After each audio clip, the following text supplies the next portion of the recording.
সরু চাউমিন, আমি ভাবলাম এইখানে বাকি মোটা চাউমিন পাওয়া যাবে। মোটা চাউমিন এক বছরের কাছে ছিল। এটা যেন মনে হচ্ছে বাজারে যে চাউমিনগুলো পাওয়া যায় ওগুলো। মস্কিটো কেমন লাগছে ভাই? খাইনি। আমি কোনো টেস্ট পাচ্ছি না। সত্যি টেস্ট হচ্ছে না রে, কি মানে কি নুন ঝাল এটুকু বুঝে যাচ্ছে, তোরা বুঝতে পারবি। ঠিকই আছে, ঝাল আছে।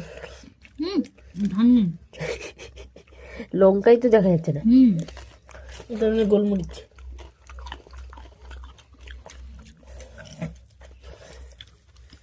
না ভালো লাগছে, মনে হচ্ছে না বাড়িতে বানিয়েছে। বললাম না ওই চাউমিনগুলো, যাক ভালো লাগলো। আমরা বাড়িতে এখন বানাতে পারি না, এখানে বাড়িতে বাড়ির মতন খেয়ে নিচ্ছি।